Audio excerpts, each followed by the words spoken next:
আপনার কি বারবার প্রস্রাবের ইনফেকশন লেগেই আছে? প্রস্রাবের ইনফেকশন ঠিক করার জন্য অ্যান্টিবায়োটিক খাচ্ছেন কিন্তু ঠিক হচ্ছে না। তাহলে আপনার কিছু পরামর্শ মেনে চলা খুবই জরুরি। আপনি যদি এই পরামর্শগুলো মেনে না চলেন তাহলে আপনার প্রস্রাবের ইনফেকশন কোনোভাবেই ঠিক হওয়ার নয়। কী কী পরামর্শ আপনার মেনে চলতে হবে? নাম্বার 1 হচ্ছে আপনার প্রচুর পরিমাণে পানি পান করতে হবে। অ্যাটলিস্ট 2 লিটার করে, অর্থাৎ 2 লিটার করে পানি পান করতে হবে। নাম্বার 2 হচ্ছে আপনি যখন প্রস্রাব করতে যাবেন তখন আপনার প্রস্রাবটা সম্পূর্ণ ক্লিয়ার করতে হবে, অর্থাৎ আপনার প্রস্রাব জমে রয়েছে এরকম করা যাবে না।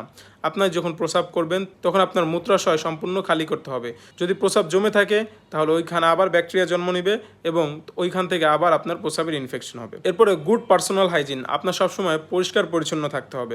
নাম্বার 4 হচ্ছে স্বামী স্ত্রী মেলামেশার আগে এবং পরে আপনার প্রস্রাব করতে হবে এবং প্রস্রাব করে আপনার ইউরিনারি ব্লাডার বা মূত্রাশয়কে খালি করতে হবে।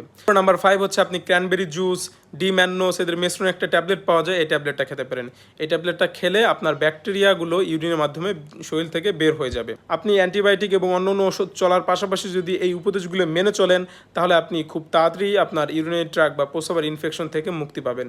যদি আপনি এগুলো না মেনে চলেন তাহলে আপনার প্রস্রাবের ইনফেকশন থেকে বড় ধরনের সমস্যা হতে পারে।